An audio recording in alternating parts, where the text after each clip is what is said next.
Awfully Silly, the show that features the silliest of games, the worst of games, the absurd games, the wacky games, anything you can imagine that would fit really nicely in an awful or silly block. My name is Conception. I'm the host of the show.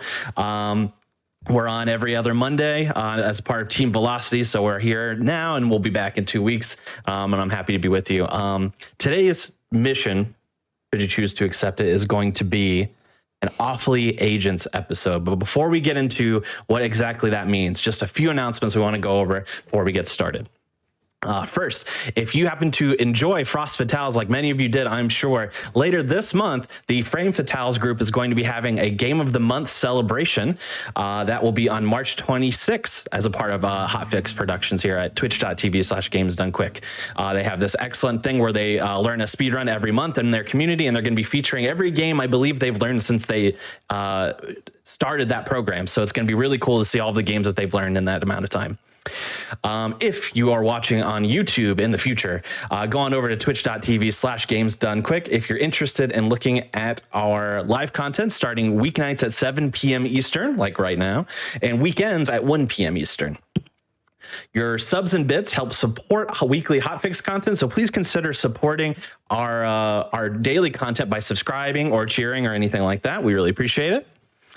If you have any ideas for your own show or one-off events that could be featured as a part of our GDQ Hotfix programming, feel free to go over to gamesdonequick.com/hotfix to submit your ideas so we could take a look at them. We'd love to see some new and exciting programs on here. Tune in tomorrow at 7 p.m. Eastern for Random Number Generation, which is a show that features randomizers and randomizer adjacent content. Tomorrow specifically, we're going to be focusing on some Castlevania runs, which make for some excellent randomizers I've seen firsthand. Can't wait to see what's going to be on there, and I'm sure you'll want to see that as well.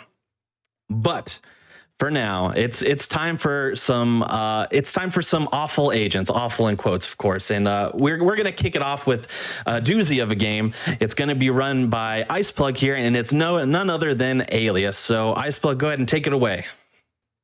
All right. Hi everybody. I can't see with these on. All right. Looks smooth though. Okay, I cannot change the controls of this game. If I try to change the controls, the game will crash and my control settings will not be saved. All right, so I'm playing with the default controls and I need 3 hands to play this game, so please forgive me. Ready? I'm ready if you are. All right, I am counting down in 5, 4, 3, 2, no. 5, 4, 3, 2, 1, go. Best of luck. We are going to start our wonderful mission here at this casino in Monte Carlo. So in the opening credits, Agent Jacobs got busted by Anna Espinosa at this casino in Monte Carlo, and we're going to figure out what happened. First, I gotta find a dead drop that he's left in the kitchen. So first things first, pick up my spy gear from Dixon. And we need to get access to the kitchen, but this hostess lady is blocking the way. I'm under Alias as her subordinate, so she'll yell at me in a very New York accent for me trying to go back behind the counter. So I need to get her out of the way. I'm going to do so by putting a radioactive barium sample in this Bloody Mary and serving it to Sark's chauffeur over here. And this will cause her to get out of the way and let me go into the kitchen. All right, so Sark's chauffeur is right here. He's going to take a look at this Bloody Mary, and it's going to, in accordance with the butterfly effect, cause the hostess lady right here to come out from behind the counter. We're going to see blatantly behind her, behind the counter, and into the kitchen. Here we go. Roll upstairs to save time. Sneak past the guards to avoid raising a security alert. All right, we've made it into the kitchen. We're going to go into the freezer right there and find Agent Jacobs' dead drop inside a large block of ice. Thank you, camera. All right, we're gonna change into this outfit so we don't get cold while in the freezer. If you're cold in the freezer, you slow down, which is out of the question for the speed run. All right, good stuff, I got it. I need something to smash this open with. You're not supposed to be outside of the freezer when this dialogue happens. Watch these 2 guards teleport to ambush me inside the freezer. Boop. Okay, all right, and the dialogue that I skipped was mentioning a meeting happening on the 2nd floor, so we're headed to the 2nd floor to spy on that meeting. Don't worry about that alarm. Let me just get out of here. All right, take this elevator right up here. The elevator started moving on its own. Someone on the second floor must have called it. Hopefully they are courteous and you're just asking for directions. That's the traditional Monte Carlo greeting. Hello. Hostile target spotted. Great work. All right, I've killed him. Take a look around. See if you can find any clues about this meeting Sark has had. All right, we came here to spy on a meeting. As you can see, there's no meeting here, but there's a bartender. We're gonna kill the bartender, and we're going to hack into this laptop. And kill the bartender because he's at the bar, and would keep me from hacking into this laptop. All right, we're gonna hack into this. Hack into this to find information.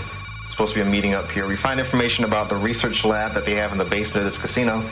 And we don't know where Anna and Sark are. So while we wait for Anna and Sark to arrive on the scenes, we're gonna head to the basement and spy on their research lab.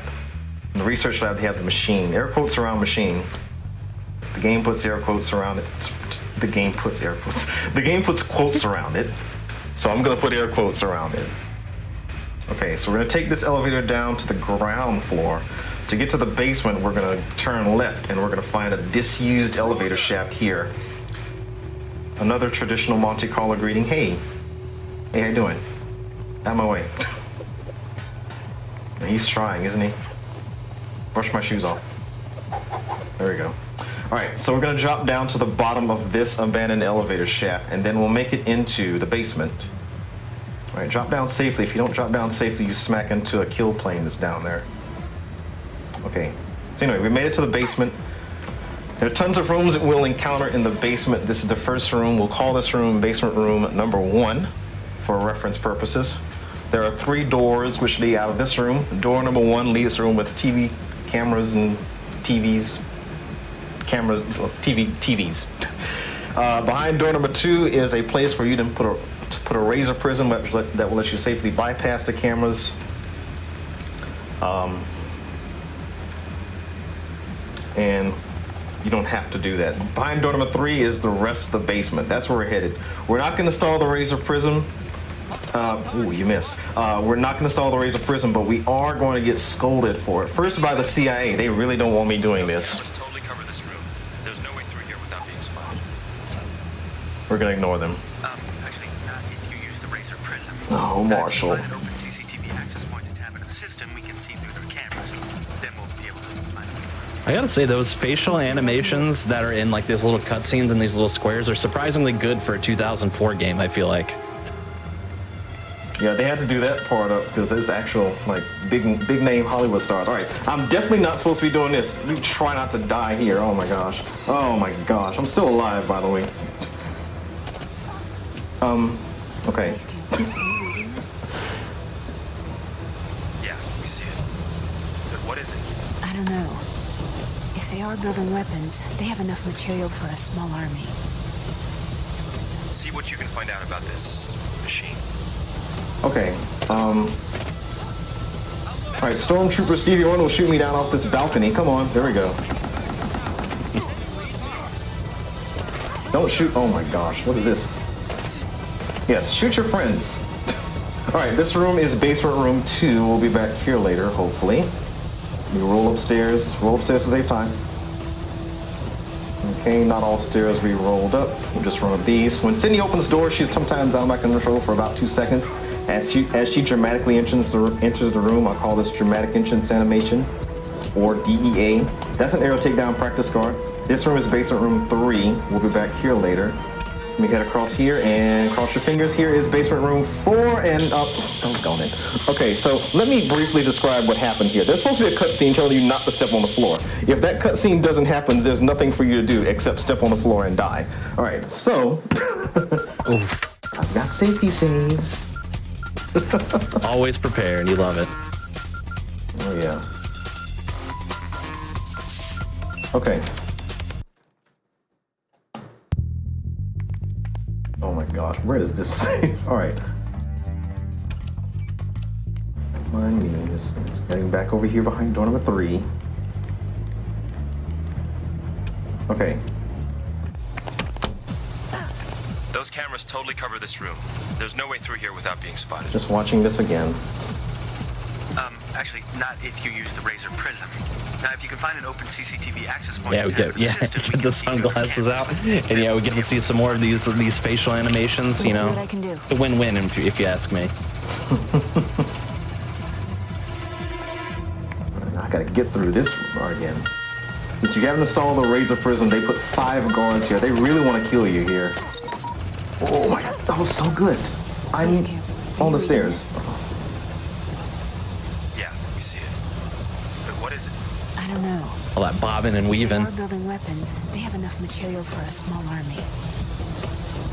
See what you can find out about this machine. Air quotes. Oh, I would like to stand in some point in my life. Okay, alright. Get on. Oh my gosh, they're both down. Oh my gosh. Alright, well, we're going down the stairs like a normal human being might.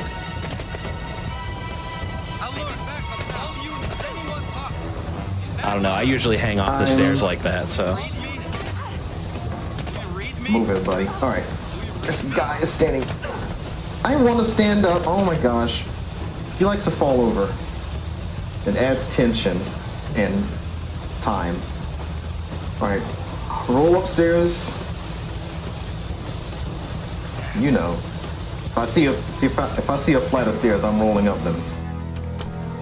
Okay, once again back here to this aerial takedown practice guard. Good job. Basement room 3. Leaving this room again. And cross your fingers. Here's basement room 4. Alright, we got the cutscene. Great. Hey, Sid, what do you see? Okay, the floor in this room will kill me if I step on it, as you saw last time. But I need to get to the other side of this room to get to the research lab portion of the basement. I can disable the floor in this room by hacking into that terminal right there. But I can't get to that terminal from here without walking on the floor and killing myself. I also can't jump over the floor because the floor goes up halfway up the room. So to avoid stepping on the very large floor in this room, I need to take a path from the ventilation system and drop down onto the safe central platform where I can hack into that computer and disable the floor. The ventilation path is going to be shown right here. I need to take this pipe, and there's a ventilation grate right there, but that path opens up from basement room 1. So I got to go back to basement room 1 to get to the ventilation system. So to get back to base room 1, I'm going to use a security key card to, hey, stop! I'm going to use a security key card to unlock a door here in basement room 3, activate an elevator in basement room 2, take the elevator to a window in basement room 2. This is going to lead me to an alleyway. No! No! No! Come over here. Oh my gosh. All right. Can't you just see we're trying to swipe a card? No, Incredibly they're so rude. annoying. All right. Disrespectful. All right, Yeah. so we've activated the elevator in basement room 2. All right, so I'm gonna pick up this gun. I'm gonna use it to solve a riddle. There's 2 guards up here. One guard always tells the truth. The other guard always lies. Which one is which? Okay, good. They're both lying. You answered that. You got the riddle correct. We're here back in basement room 2. So we got to go to the other side of basement room 2 to get to the newly activated elevator. Stealthily take out this guy and then shoot this guy in the back. Alright, pick up his gun. The 15 bullets in this gun will be taken out of this gun. They will be placed gently into these next 2 guards.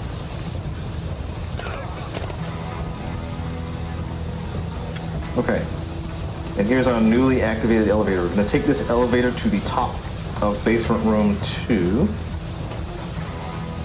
which is the middle option. Arrange those. Look at these guys! I'm in an elevator. Don't shoot at people in an elevator. What are you doing? Okay.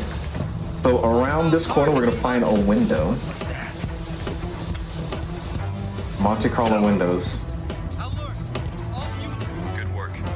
This path should lead right around to the front of the loading bay. All right. So here is your everyday Monte Carlo alleyway. Trash is everywhere. Dudes are loitering. There are poorly lit lights. This guy's in my way. There's a dumpster here. Don't freak out. There's some But there's bugs. a gun turret. Gun very turret. Close to you. Street lights. It's linked to a motion sensor detector, so please be uber Ramboli boxes. You know, nothing too out of the ordinary around here. What am I doing? My character isn't moving. Okay. No. Oh my gosh. This is not happening. Alright. I have 1 hit point. As soon as I release the spacebar, I'm dead. I'm going to wait until I'm at 2 hit points. All right.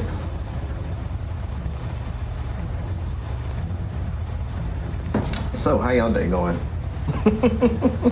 You know, usually in these games, the guards are just like, you know, they're nothing. They're just kind of like meatheads, don't know what they're doing. These ones are just like, they're going after you. They must get paid a lot of money by the casino, I guess. Yeah, they're cheaters. All right, let me for one more hit point, then I'll try to get into this truck. All right, here we go. Oh, they missed. Okay. I could have went it right away. All right.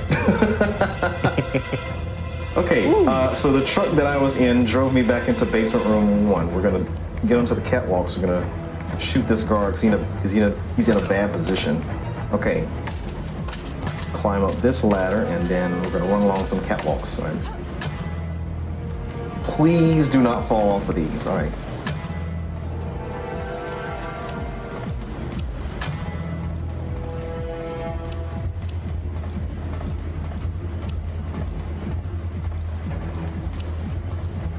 Okay, good. We didn't fall off. So we're now in the ventilation system.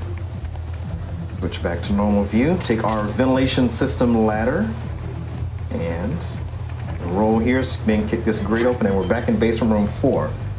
On the top, where we can shimmy along this pipe and drop down to the safe central platform to disable the floor.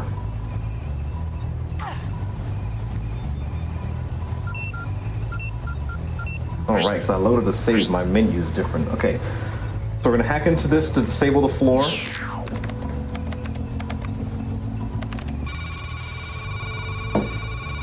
Was the hack dab? Yeah, that's how I was like, did I read that correctly? Yeah. It's any combination of A, B, C, and D. Sometimes it's dab. You got a dab on the computer, yeah.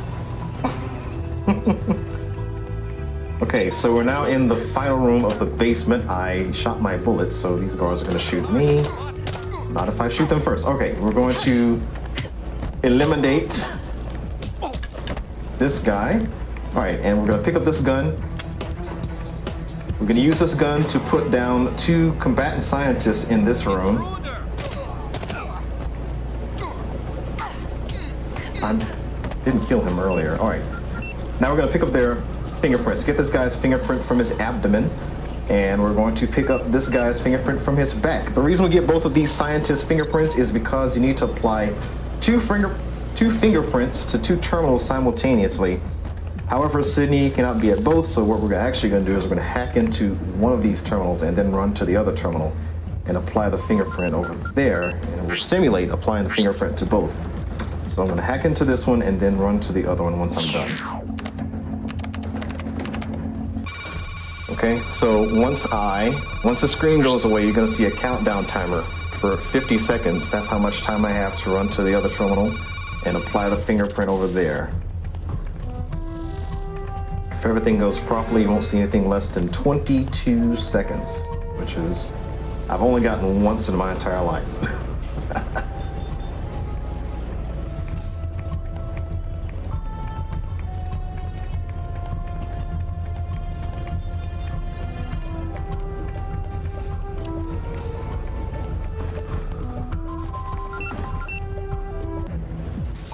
Almost. That was really close. I thought we had it for a second. I was like on the edge of my seat.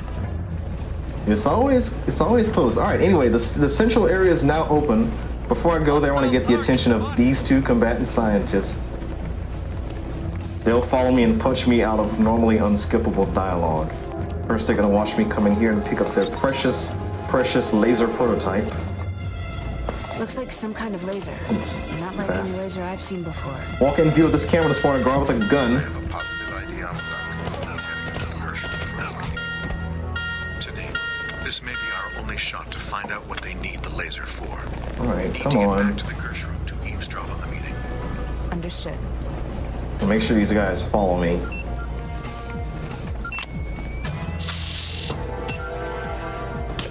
There's no way you can use the elevator to reach the upper floors without the guards sounding the alarm. Good job, buddy. Keep Try up. and disable the security system. I don't know. This doesn't look like your typical remote hacking job. Ice cream freeze. Brainstorm. Got it. Use the laser on the alarm system fuse boxes. The power of the beam should overload. This guy picked up a deck brush to respond to that security alarm. That's his weapon of choice. Improvised weapon, I guess. I couldn't have done it any better myself. Speaks volumes about their security team. They couldn't buy guns for everyone. You've got to get back to the Gersh room. Fast. BYOWW, bring your own weapon Wednesday. Okay, so we're gonna take this elevator back up to the Gersh room where Anna and Sark have made themselves conspicuous. So we're gonna get into position to spy on their meeting. First we're going to eliminate these 3 people who are, I guess, gonna synchronize juggling. Alright, so they're all dead. Now I'm gonna get in position to spy on this meeting. Open this door, crouch, roll behind this counter, mash the dialogue over here. That should despawn the guard who just opened those 2 doors. It didn't despawn the guard who opened those 2 doors. Alright, never mind. I didn't say that. I didn't hear it. We just spied on the meeting between Anna and Sark. You can skip it. Cap up on the details once I take this. Okay. Okay. So I just spied on a meeting between Anna and Sark. They were going to discuss their laser prototype until they realized that they don't have it anymore. They correctly deduced that I've stolen it from them, so now they're going to try to kill me to get it back, which means I need to get out of this casino before I get killed. I may have to fight my way out based off of this weapon that I'm holding. Fight my way out of this casino to live. For instance, this kitchen. I gotta kill 4 people in here before thinking about getting out of here. Okay, they're all dead. Now I gotta kill Sark. Here's Sark. He's the boss of World 1. We're gonna take this metallic rolling pin, turn him into bread. Roll him out like dough. Roll the haters out like dough. All right, Sark is dead. Sorry, Sark is still alive.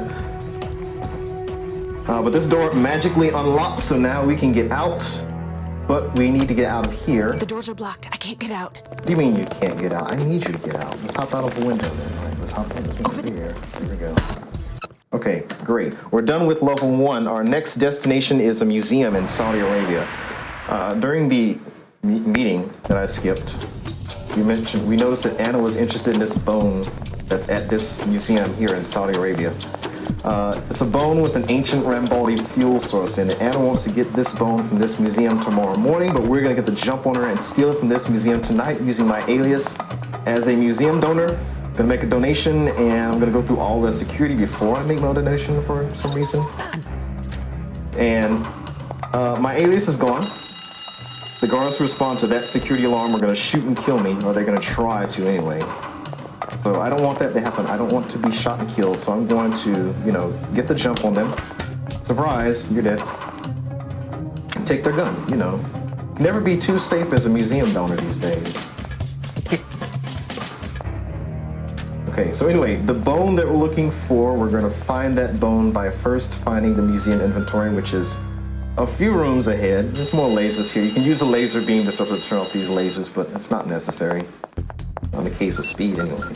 Do you see a computer terminal? You should be able to hack into the security system and deactivate at least the local network. That should take care of the keycard problem. Copy. I see a terminal. Oh, I thought we had another dab on our hands. It was close. Getting close. Digital audio converter. There you go. Okay. So we hack into this terminal to unlock one door, which lets me go to the next room. My favorite Legend of Zelda hint, go to the next room. So we're gonna go to the next room. Hostile target spotted. Hello to you too. Okay. I gotta kill that guard, otherwise he'll follow me into this room and prevent me from hacking into this laptop. This laptop with the orangutan desktop wallpaper. It has the museum inventory on it. We're gonna hack into this and get it. Send it to Marshall. Marshall will search to find what we're looking for.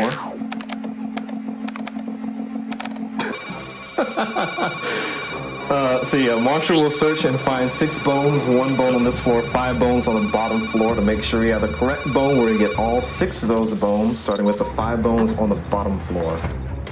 There's only 6 bones in this whole museum. Yeah, already done. Good. And you're seeing this I mission. feel like that's a low amount of bones for like a I don't know museum. what he searched for. Maybe it's like individual bones, like they're just on just a femur, just chilling in a case or something.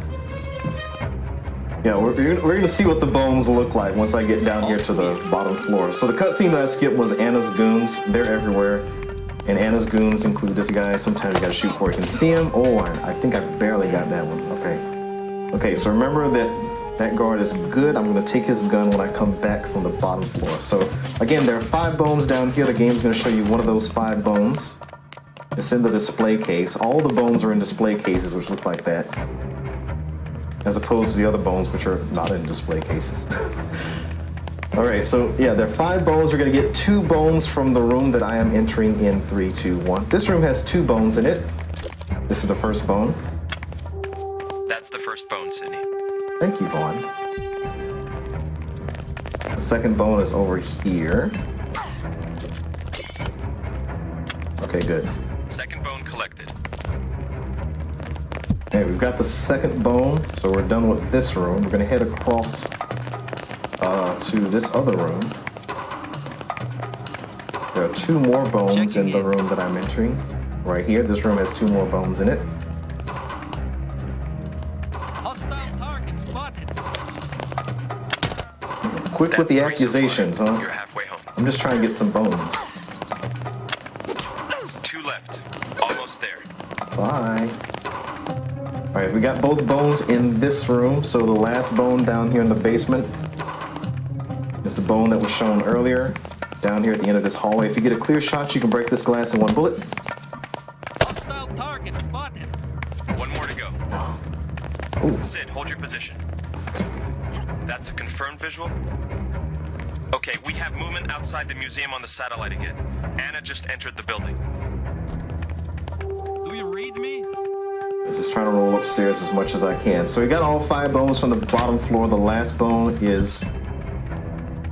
Where? Okay, there it is. The last bone is up here on this floor. If you save this bone for last, you skip some of the dialogue explaining what's happening. Marshall has found the 7th bone in the vault.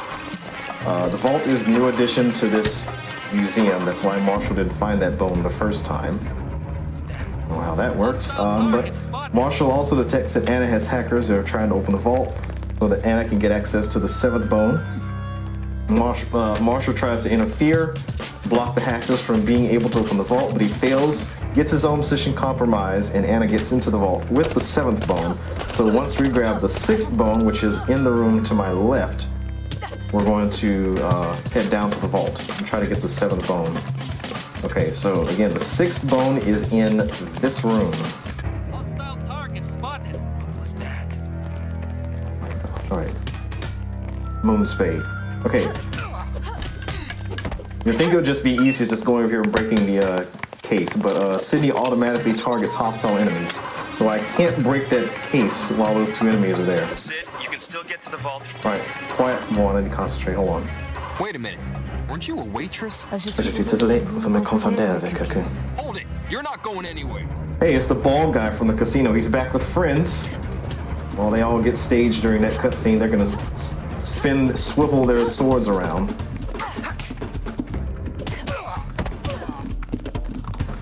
Doggone it. Where's my weapon? Here we go. Slash.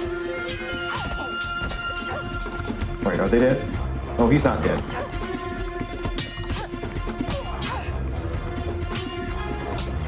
Okay, good stuff.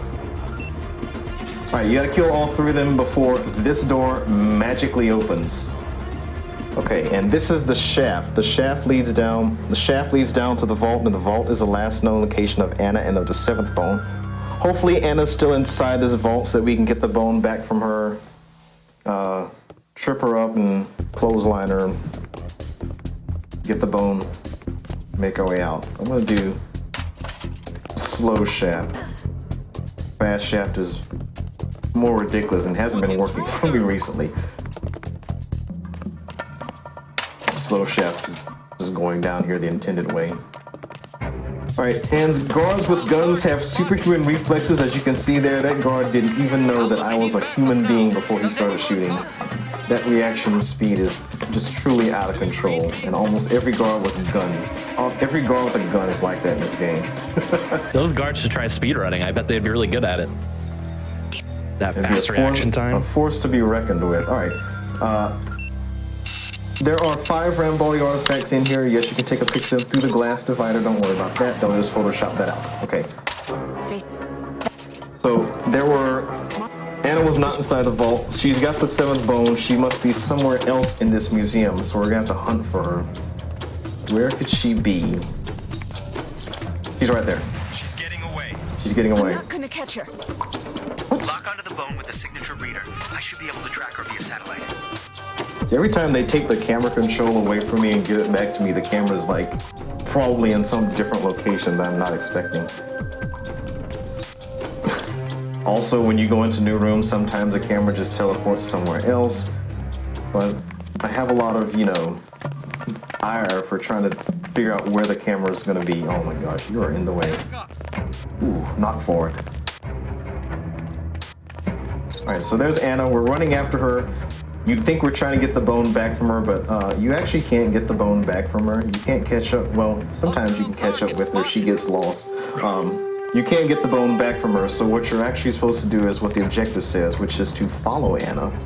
We're going to follow her to her escape helicopter while providing the illusion that we're trying to catch her. Fortunately, Anna walks if she gets too far ahead, allowing me time to catch up. We all need a breather now and again. I got my breather climbing down those stairs all slow. Hey, sorry, you're not supposed to be in here. Wait a minute. What, you're the ones. You're the one who's been hacked. Well, your kung fu is nothing, buddy, because not compared to Marshall J. Blinkman. Sid, get out of here! Alright, mash through this dialogue so I can do more advancing kicks up this flight of stairs. Again, I'm playing on default controls. Alt does the kicks, tab skips through the dialogue, and obviously I can't press Alt and tab at the same time, so keep that in mind. That's horrid. Okay, so we went to these ruins, tracked Anna down here. So this is night vision. It looks like thermal vision, but it is actually night vision. Convince you. Heat profiles generally don't tend to move left and right as the character runs. So this is night vision, and we're gonna find Anna. Marshall's also missing. Don't worry, he's somewhere here. I know where he is. Guards will appear out of the blue. Boing. Hostile target spotted. Wow, where'd that guard come from? Out of the blue. Already answered that. Okay. OP.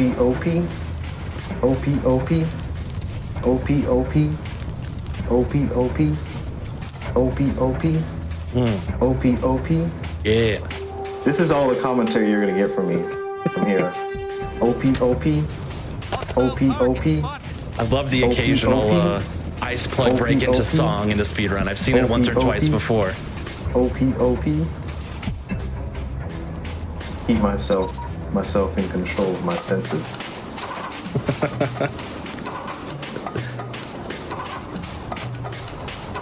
OP.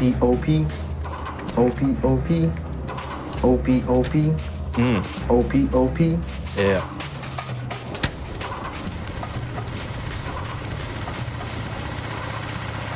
Intruder! Alright, silence in the inner sanctum.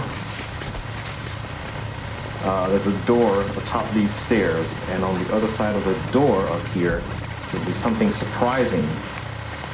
It is Anna. She's got a tactical nuke. She's using it to treat the fuel that she found for the bone of the museum. We also find Marshall here. Sydney gets to step up, save Marshall's life. They handcuff both of us to this bomb. Pick the locks of the handcuff just like that. Slowly turn over here to the left and then disable the bomb, which is just as easy as ABC. Nope. DAB. Dab. It's dab. Why is it always dab? You can just try that first from now on. That's incredible. If I didn't have a specific algorithm for picking that password out, I would do that. All right, our next destination is an asylum in Romania. Asylum is keycard access only. However, guards work the asylum frequent this tattoo parlor here. So if we kill everyone here, we should be able to find, a key card that will grant me access into the asylum. So we're gonna find a key in that guard's stomach. Use this key to oh my gosh, I'm pressing the wrong button. Use this key to unlock this door that's been locked for, 2 years and something. With living humans in it. Oh, they're looking at me. That usually doesn't happen. They're usually, just standing around looking around awkwardly like they're about to do a music video. Or not. Excuse me? Oh my gosh. They're... These guards, they have like one move, or maybe it's 2 or 3, that they're just invincible during. Wow, look at this back dash. Come on, buddy, I got things to do. Base camp. I don't see any key cards anywhere. I will say I do appreciate that weapon degradation. You know, like you just lose pieces of the weapon over time if it's breakable. Yeah. You can't keep a weapon forever. First things first. Yeah, think on your feet. Marshall's already downloaded ground floor. Put the enemy on their feet. Wait, you don't want to do that. Other way. All right. So the tattoo that I found on that guard is the ink in the tattoo is what gets you into this asylum. So Sydney gave herself a tattoo so that she can get into this asylum. Don't worry about this guard here. He can't see through fences. I'm just hanging kind of ignorantly over here, and he can't see me. Okay, and then surprise. Here comes the spider. Dead. Okay. No. Why?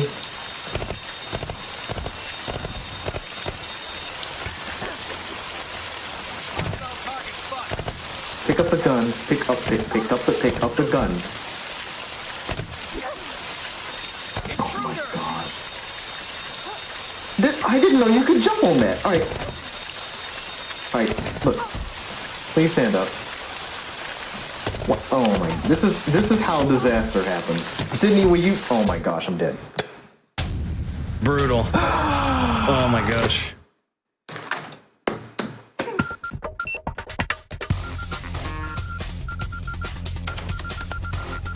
Oh my goodness, alright. So wonder that I finished this game once. Okay, what is this save?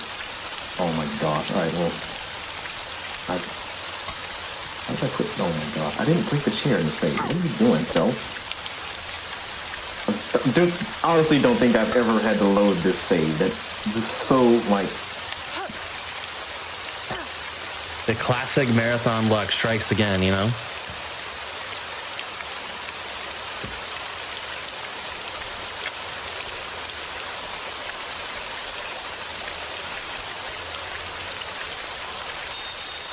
Are you kidding me? Why are there so many people investigating at one can? Y'all are very bored here. Oh my gosh.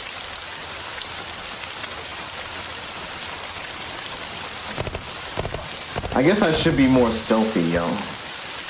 You can't have this. Oh my gosh. Okay, here we go. Alright. So we finally made it into the asylum. We're gonna not jump. Okay, well whatever. Says there are 2 weapons in front of the door. I didn't jump. So to jump, you press B and Alt. B also picks up weapons and interacts with objects. So if there's anything to interact with, you can't jump. Anyway, so our first objective here, we're gonna find, Dr. Kaplan. Dr. Kaplan is a CIA asset who's been brainwashed into thinking that he's been on vacation when he's been helping. Are you kidding me? All right, hang on while I pick up a new gun. Stop shooting at me. I'm trying to think here. Anyway, Dr. Kaplan is a CIA asset who has been brainwashed into thinking that he's been on vacation when he's actually been helping the enemy. So we're gonna rescue him from the insanity ward over here.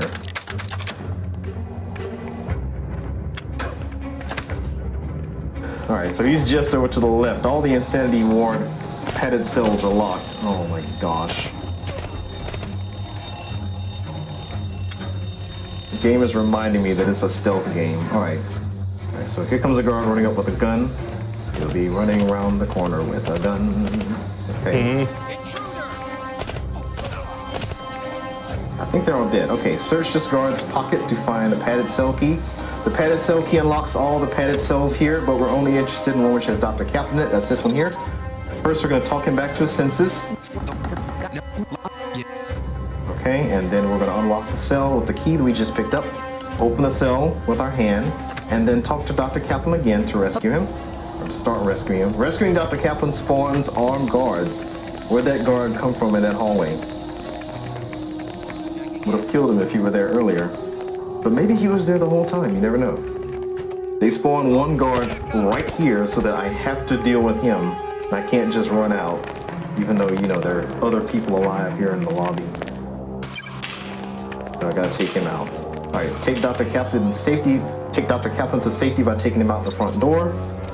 Dr. Kaplan gives me all the juicy details. This, in the asylum here, the mind control device is on the top floor, but behind a level 2 tattoo access door.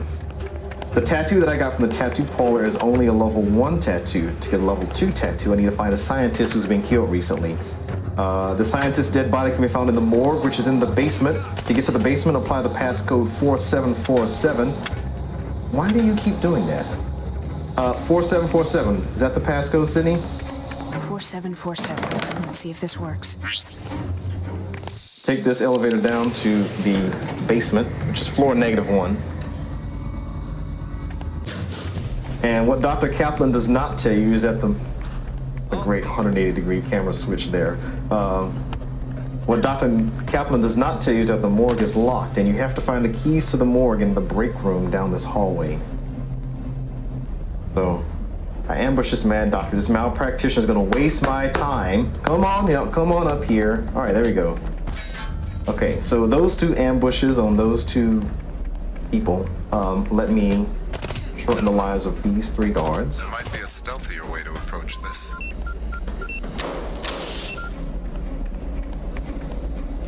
Oh, right, the door is locked. Oh my gosh. Please, please, stop.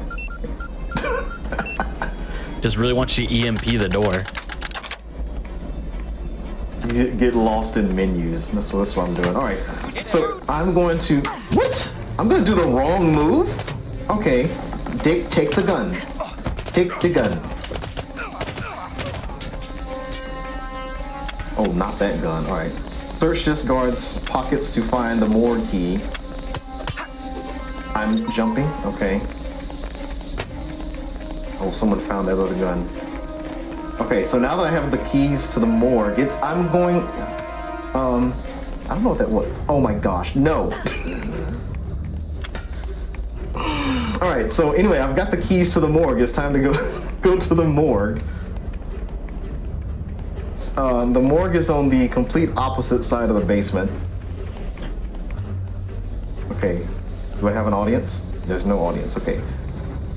On the bright side, I get to unlock this door by myself. All right, so here we go, in the morgue. In an ideal world, I'd be able to stealthily take that guard down, but sometimes in life you gotta take the crank. Okay. Okay, put the crank down. The tattoos on these bodies all look the same. How do I know which one is the right one? Okay, there are 7 dead bodies in here. Well, there were before I came in here. One of those bodies is the scientist with the level 2 key card.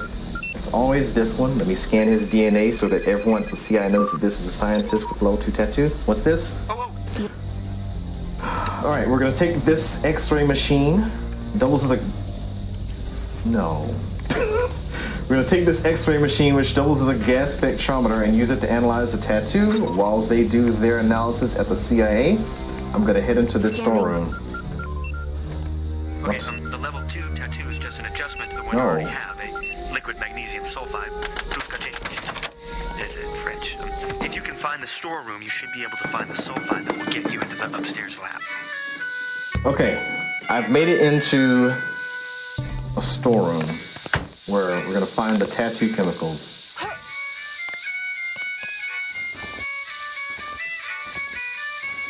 All right. This is a perfect time to go, I don't know, read donations or go mow the lawn. Those are 2 options: read donations or mow the lawn, huh?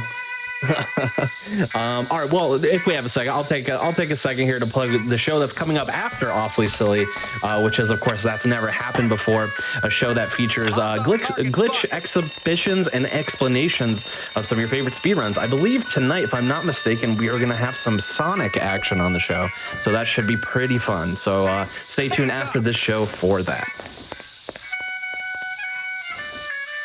Ooh, Sonic. It wouldn't happen to be the Hedgehog Sonic, would it? Oh my. Imagine if there was some other Sonic game that I could pull out of my head right now. No, it is indeed the Hedgehog. Is there a licensed like Sonic restaurant game? That should be on the show if there is. I wish.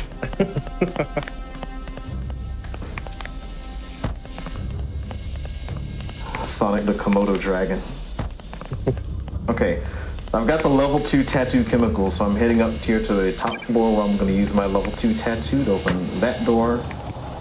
Get nailed by this camera. We're going to use the level 2 tattoo to open this door to the mind control lab. Okay, before we go on to the mind control lab, you need to get decontaminated, nice and deconned, get all those germs off before you go in here and cause mayhem and espionage. Germ free though. Okay. Okay, good stuff. Negative on both. That's the mind control device right there. The mind control functionality is not present until you install the laser prisms, which are in the magnetically sealed containers on the opposite side of this room. So why am I going over here? Well, I need to open the magnetically sealed containers by shimmying along this pipe and hacking into the terminal up here. While there are stairs which go to this terminal, you'll notice there's a gun turret in the mind control lab. Who puts the gun turret in the mind control lab? Don't ask questions like that. Okay.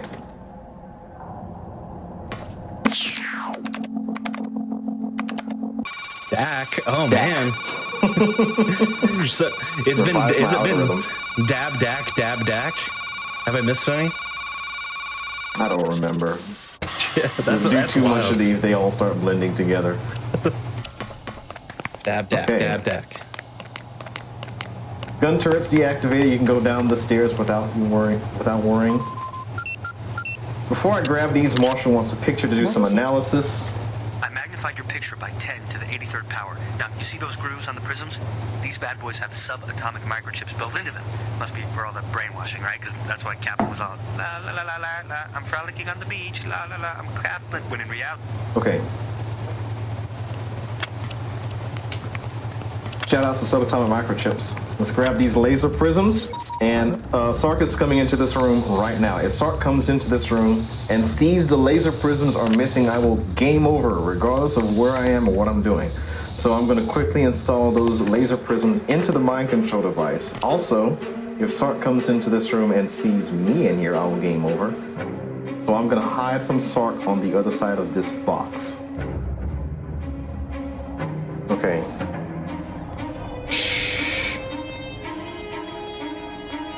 Quiet time.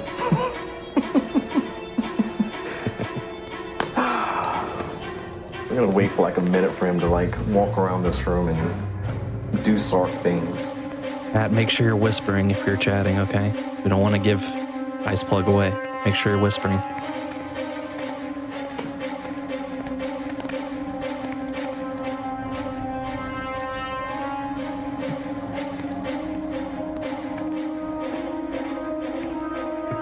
See, like this is why I knew this show would be this game would be perfect for this show. It's just like just watching this dude walk around a little bit.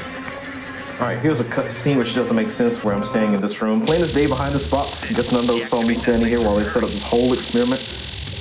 All right, kick him into the mind control laser, which is surprisingly fatal. Okay, well, he got away from me. Okay. Deactivate. We're gonna rescue this this man, strapping young gentleman, strapped into the hospital bed, about to have his mind washed by this mind control laser. We're gonna rescue him. Hey, it's Agent Jacobs. We've been looking for him for the past forever. We need to find a new way out. CI says there's too much commotion the way we came to come in here, so we need to find a new way out, which means they're going to shoot lasers at these red panels, just like we did at the casino. And we're going to go with the acceptable loss scenario, which means we're going to blow this mind control device up. Whatever it takes, as long as Anna doesn't have access to it anymore, we're going to blow it up by filling it with nitroglycerin, which for some reason blows up the whole asylum. Don't worry. Agent Jacobs is going to evacuate everyone in here, and he's only wearing a hospital gown. Don't ask any questions about that. The last thing that we need to do is get Sark to come to CIA with us. Talk to me, Juan. What you got? Sark's not going to come quietly, so you'll need to tranquilize him. Enough to knock him out, but not so much you kill him. We'll need a new DNA sample from him. I'm feeding our You old have to file tranquilize sample to it. your You have to trank him. Not enough to kill him, but enough to knock him out, which is exactly what a tranquilizer is. Oh, wonderful. Okay. Yeah, I'm just downloading Sark's DNA wirelessly here. And hook him up with some sedatives. Good. Marshall's analyzing it now. In the meantime, you need to find the right drugs and some sort of tranquilizer gun. All right, we need to find the right drugs. Okay, so we're going to, well, from this room, we're going to go to the right and find the needle instead of the tranquilizer, and we're going to find the right drugs on the path to the left. Okay, make sure I kill those 3 guards in particular. So I'm going to go in here. We're going to find the needle. She's doing shadow puppets. Please don't let her get you with the needle. Okay, search your pockets to find a save point, an outfit, and the needle I mentioned earlier. Okay, and I'm going to come out here, and there's going to, for some reason, be no one here.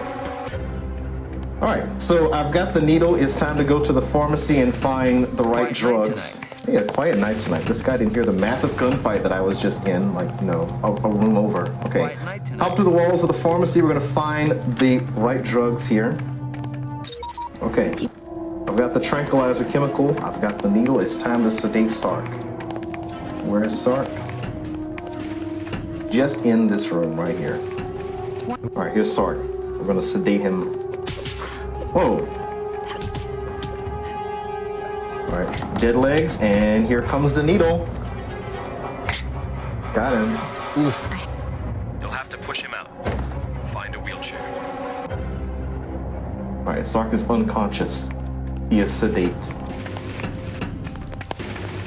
I'm gonna wheel him out of here. I said wheel him out of here, not shoot him out of here. Okay, we're gonna wheel him out of here. What are you getting all aggressive for? Man. Whew. You gotta relax, buddy. It's a calm life. Take it easy. Hey, buddies. All right.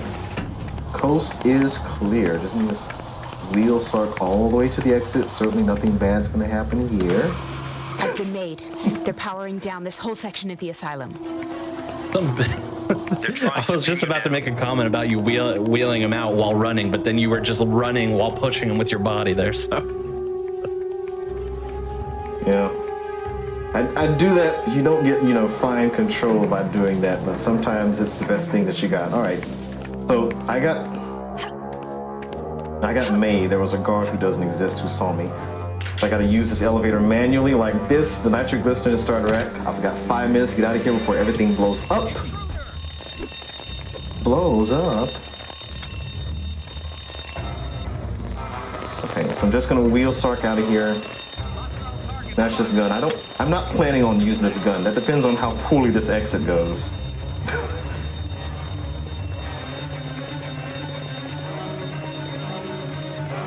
Cross your fingers here. Separate these 2 guards. All patients evacuated. Failing to get around a door frame doesn't help. All right, come on. Yes, meat shields. Protecting for that guy with a gun. Okay, this is hopefully fine. I'm on the floor, but the Sark is through the gate. That's good. What more could I ask for? Not dying. Okay. All right, good stuff. Great. We made it out. Our next destination is a museum. This is an embassy. An embassy in Hong Kong. We blew up the mind control device and that whole asylum. Ruined Anna's plans. Now we're gonna move on to the second half of the game, which starts me off here. Base camp. I'm clear. I'm in midair. Copy. Look at me. Before you can get to the library, you'll need to disrupt the CCTV system. Whee! The control room's on your floor. Oh, this The camera entrance is to the never control what I room is expected via to the be. guard room, but it needs a key card. Vaughn wants me to beat up that guard and get a. Whoa! Does anyone copy? You ever go to an embassy and just get shot by opening one door from the lobby? Sydney, don't go up there just yet. Vaughn. Get to the control room Vaughn first. wants me to beat up that guard I just passed. So I can get a key card and go into a room that I passed up and put a bug into the CCTV system. It would only let me bypass 3 cameras in this entire embassy. The second camera's in this room. It's so poorly placed you don't even get to see this one. You saw me run around the first one. Now the third one in this room is in a nice spot, but unfortunately the guards who respond to that alarm are too slow. There, take that. Alright, so there's the alarm. If I'm fast enough at picking this lock, I'll be out of this room before you even hear the footsteps of the guards approaching. Alright, so anyway, we're at this embassy in Hong Kong because we're trying to find a diamond with a drop of Ramboli blood. The diamond that we're looking for is in the basement. To get to the basement, we're going to find a virus up here, which will open us a security grid where that diamond is. Now, the library should be on this floor, but I'm picking up a lot of camera EM frequency, so...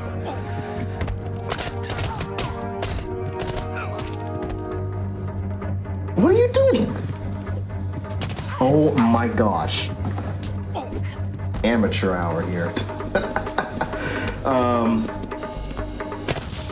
So yeah, the library, we're gonna find the viruses at this end of series of rooms here. Oh my gosh.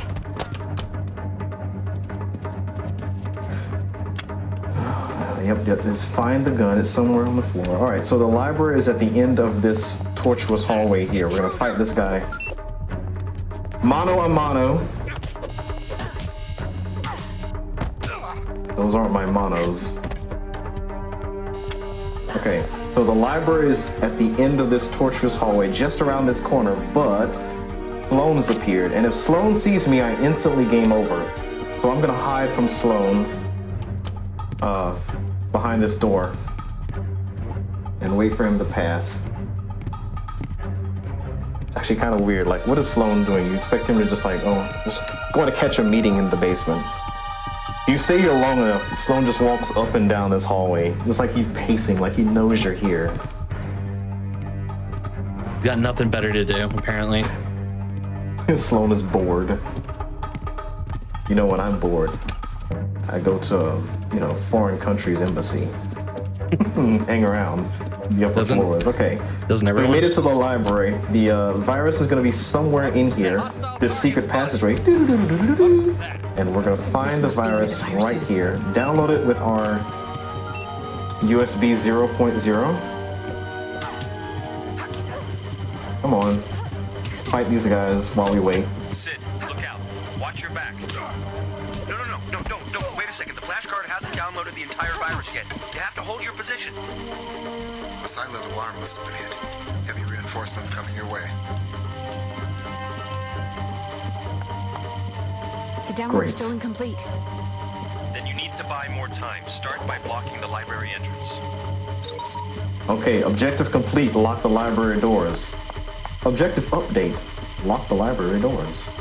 Okay, and yes, you do have to lock the library doors, otherwise a handful of guards will open the door and you'll instantly game over. No fighting, no discussion. Don't mention that I dealt with 5 guards at the casino, or that I will be dealing with as many as 8 guards at this very embassy. Nope, if they open the door, you'll just game over. Goodbye, go back to continue game and figure out where the closest save is. All right, you need to get out of the room before they break the door down. So let's hop out this window. I'm clear from the library. You're opaque from the library. Sid, someone's jamming the frequency. Repeat, all CIA signals are insecure. Find the satellite dish side of the building. Only secure feed left. Dixon, do you copy? Barely. I've lost contact too. Could you make out base camp's last operational instructions? Just hanging out here. Upload the virus through a satellite dish on the side of the Quite building. literally hanging Use it out. to boost the signal to get past the jamming frequency.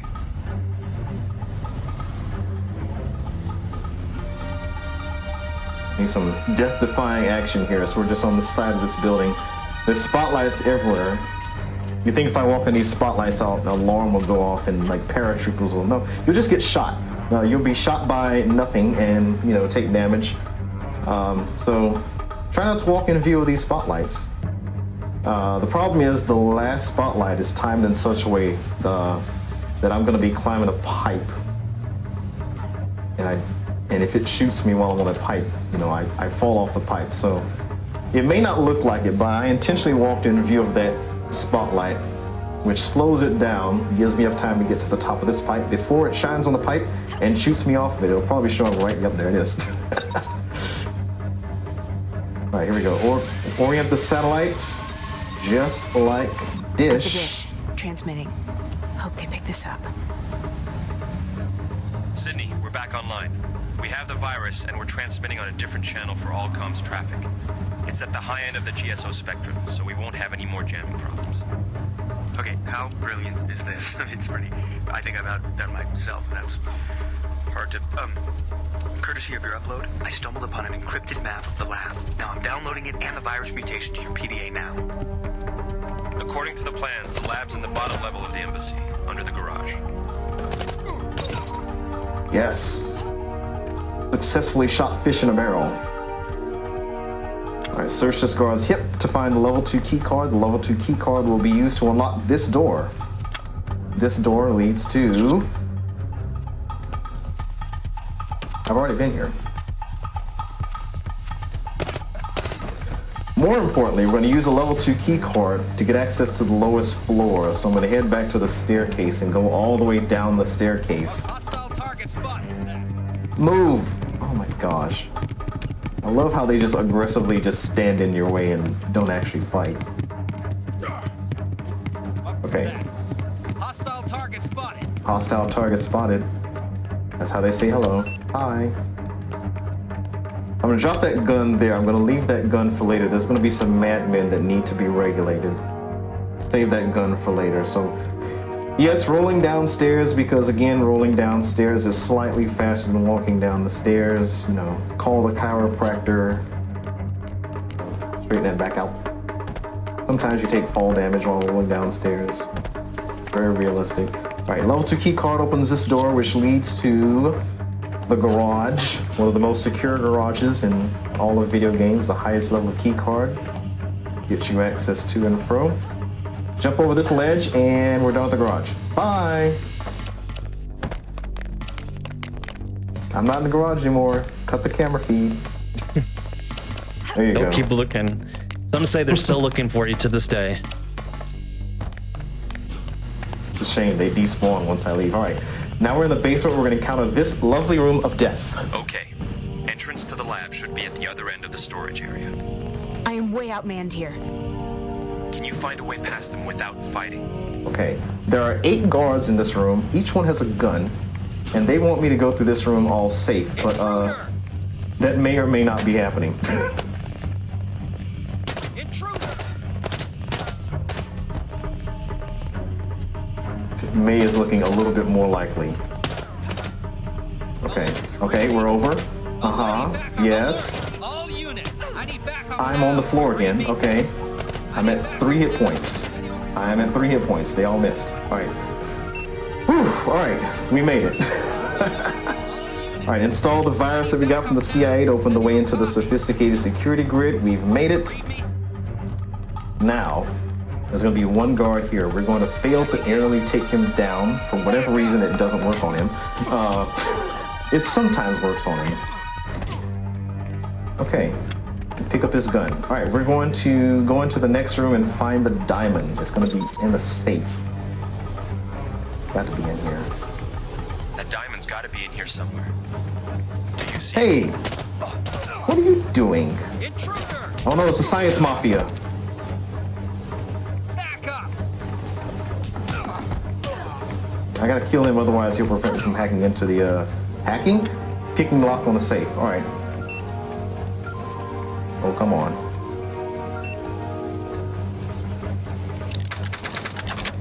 Great, look at that diamond. Oh, we're gonna pick up the gun first. Okay, that's fine.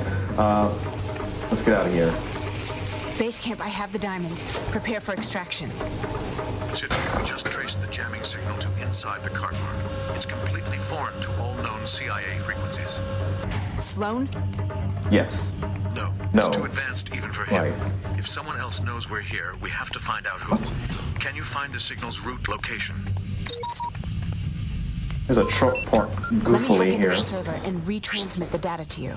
Who parks a truck like this? You think this is a trap? Fortunately, hacking into it is easy as ABC.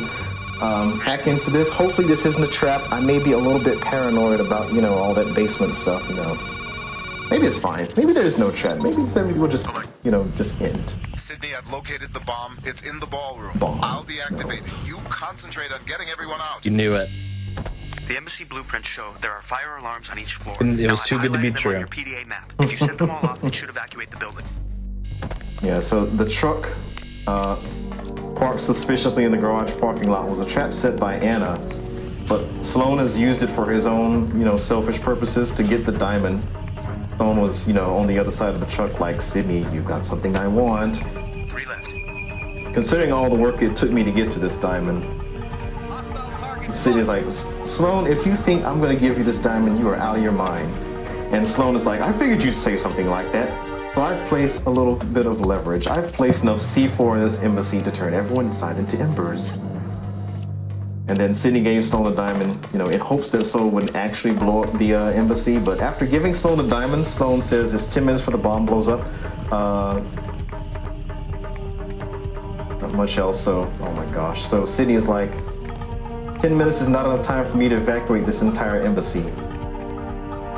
And Sloan is like, whoa, my dear, you better find a way of motivating them. And then he leaves. So I have no diamond, and I gotta deal with this bomb. We're gonna activate all of these fire alarms. You can activate the fire alarms using any means of violence at your disposal, including you can shoot the fire alarms to activate them. There are 4 fire alarms. You need to activate all 4 of them to evacuate this embassy. 3 alarms doesn't do anything. You need to evacuate all 4 before, you need to activate all 4 before anybody will evacuate this embassy. Okay. Try this in real life. That sounds like 3 alarms. I'm not going anywhere.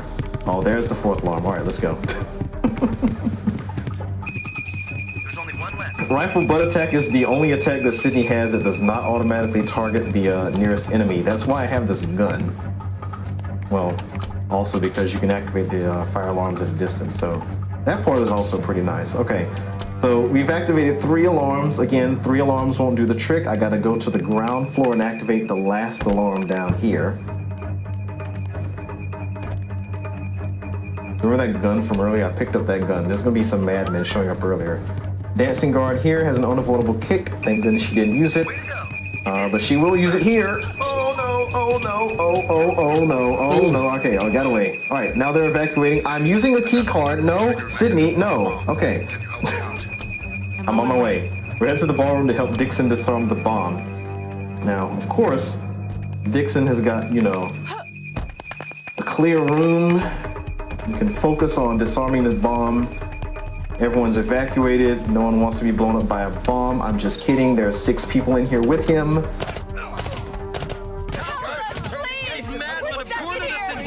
The 3 ballroom guests who don't know how to get away from 3 guys who don't have guns. All right, and a bomb. Okay, here we go. We helped Dixon disarm the bomb. Look at that countdown. It's counting very quickly. Oh my goodness, this guy here. Look at Dixon. He's so normal. He can run downstairs all fast, and I can't do that. I'm still going to, leisurely trot down these stairs with this imminent bomb explosion. All right, don't worry about that. Hey, we made it out. All right, our next destination is a club in Rio de Janeiro. We know that Sloan has a diamond since we gave it to him, but Anna wants to meet with Sloan at this club. And why do they want to meet up? Well, that's why we're here. We're going to spy on their meeting. Anna does not know that I'm here. The element of surprise be applied there. Anna's running for absolutely no reason here. Okay, don't worry about that. We can stay on the rooftops, or we can drop to street level. Street level, rooftops. I can't get around here. I'm gonna drop to street level. All right, Sydney has voted for street level. Sydney's vote overrules all of your votes. She knows best, honestly. I have no secret agent experience. Yeah, me neither. Okay. All right, so Anna is, oh my gosh, there. She's gonna turn, look there, and she's gonna continue walking there. Okay, good. Now I'm gonna take this moment to pass her on the other side of this trailer that I'm walking into. All right, so now I'm gonna be in front of her. She's gonna freak out and start running, and I'm gonna try to throw her onto the ground as she passes by. Yes, okay. So if you do that, and don't do that to this guard. So you notice that Anna is no longer trying to run in front of me. She's, trying to fight. If you do that, you mess with her brain. I call this the Anna Bop. And when you do the Anna Bop correctly, there's supposed to be an unskippable cinematic event here, which takes like 26 seconds, but that doesn't happen. So we've just saved 26 seconds, or rather we have avoided losing 26 seconds to be more correct. Don't mind me, I just shot the floor. All right, so we're gonna do a brush pass with the Dixon to get the coolant jet gun. If you skip the normally unskippable cinematic, all the dialogue will be stuck onto this meeting, and you can just mash through that. And you know, big time save. Anyway, the item that we got, the coolant jet gun from Dixon, lovely ice elemental gun, shoots blocks of ice which break locks, disables lasers, and disables body heat sensing cameras. And on the PC version, this thing is ridiculous to move. It moves too fast. That is a skippable 1 second cinematic event. I didn't skip it though. Okay, and we need to go into the club via the warehouse. Although the front gate was open, if you try to go into the front gate, you're not supposed to do that, you know. The acclaimed judges will say no and stop your game. Everything stops. Okay, go ahead, go ahead, go. Stop. You gotta kill both of those two jujitsu janitors before you can even attempt unscrambling this key code. This elevator will take me down into... I'm in the basement. The basement. So look at this room. Look at all of these lasers. If you trip off any one of the lasers in this room, the 2 gun turrets on the wall will become active. And for some reason, these guns shoot bullets which do 6 damage apiece, and they shoot rather quickly. So if I trip off any one of these lasers, I will probably be dead in the next second. You know, contrast this to, you know, the room of death in the embassy where, you know, I was getting shot for like almost continuously for like 10 seconds. So this is... I'm never gonna get used to this room. Okay, can you not roll that far? Oh, gosh. Sydney's life was flashing before my eyes. Okay, please run. Okay. Okay, let's go. Good stuff. Ah, wonderful. All right, we've made it out of that dangerous room, but we're not out of hot water yet. Here is a 8-second cinematic event that I just skipped, showing this intimidating club laser grid. You're supposed to look at this and be like, I died so many times in the last room. You think I want to do more lasers? But in the speed run, you gotta, you know, face your fears head on. Apply directly to forehead.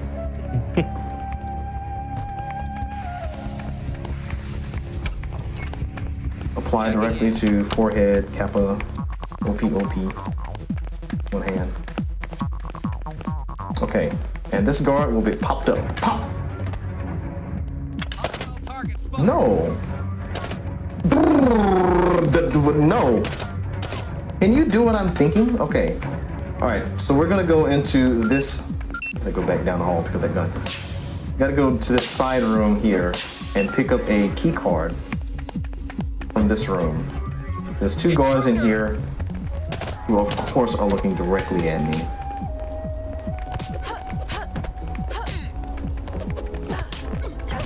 Yeah, take that disc. All right, they're all dead. All right, here's the key card. We're gonna pick up the key card, but we pick up the key card, and the room starts filling with VX gas. Oh no, VX gas! What a minor annoyance. Let's kick this door right off and kick the door right off. Kick the door right over and make our way back through these lasers. Again, there's more gun turrets on the wall there. There's so many of these deadly guns here. There's more lasers here. Oh, look what's around this corner. Yep, more lasers. They went above and beyond on the quantity of lasers at this club. It's like, how many? Who agreed to have this many? Did y'all justify the number of lasers here? Like, surely, you know, 5 in one area is enough. Anyway. Okay. Exactly 10 bullets, and we're going to place the key card that we got from the VX suite into this door. So now I can get access to this up top floor. We can go to the roof. Marsha, can we go to the roof? Sid, hold on. There's still a mainframe you have to disable before you can get to the roof. Dang, all right, well, we're gonna hack into the mainframe before we go to the roof. So So I shot her, which is gonna cause 2 jujitsu janitors to run over here. I'm gonna lure both of them into this room. No, into this room. All right, here they go. All right, so we're going to beat them all up with the nightstick that's on the floor here. But first, before we do that, here is a cinematic event showing the security mainframe. We're gonna hack into the mainframe, disable the security around the rooftop. You know we had to hack into the mainframe. Come on now. Oh no, Jujitsu Janitor. No, stop headbutting me. This is a lovely camera angle. Don't you like this? All right, here we go. Checking in. All right, so unscramble this key code. Let's do stealthy. All right, enough stealth. What was that? All clear. All clear. What was that? All right, look at that stealth. That's what I call stealth.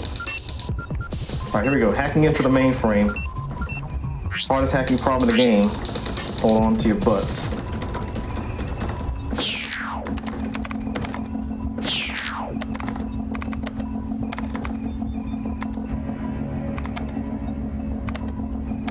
Yes, okay. Professionally done. We've hacked into the mainframe. Now, once we've hacked into the mainframe, we've disabled all of the security around the rooftop. Pick up this deck brush. Intruder!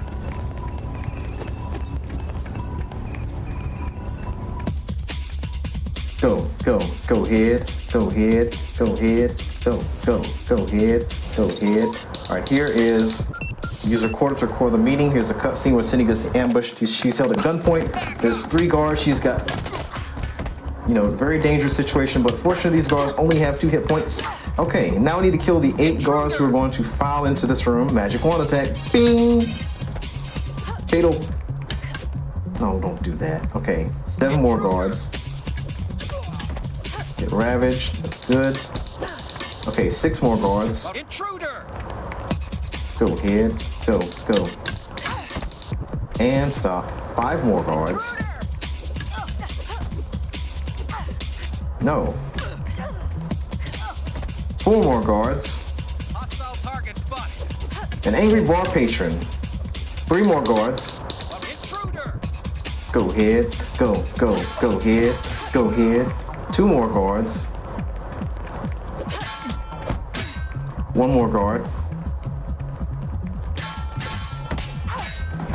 0 more guards. Go ahead. Go ahead. Go ahead. Negative 1 more guards. Go ahead. Go. Oh my gosh, I'm all in the corner. What is happening? Go ahead. All right, here we go. Vaughn, do you copy? Dixon, this is Vaughn. The Rotunda is under attack. Repeat, the Rotunda is under attack. I count 3 squads, heavy weapons. How is that possible? At this point, we're not sure. Security and communications protocols were disabled from the inside. There must be a mole somewhere in here. You have to reestablish comms with Sydney. She needs an escape route. That means finding the mole and breaking the jamming frequency. Marshall, do you copy? Sorry, Agent Bond. Go ahead. Which way are the attackers going? Okay. So, surprising twist of events, the Rotunda is under attack. So now we're gonna play as Vaughn. Vaughn plays just like Sidney does, except he, looks like Vaughn and sounds like Vaughn. Resolve the situation by first using Vaughn's latent ability to look through solid walls.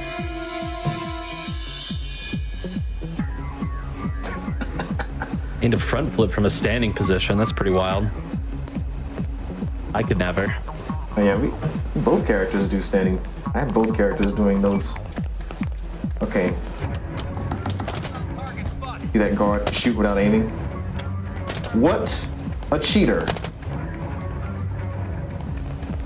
I need backup now. This guard kicks me every week. Oh, no, stop. I'm pressing the wrong button. All right, here we go. No. Okay, here we go. I've got the dart gun and the key card. You're led to believe that you need to use the dart gun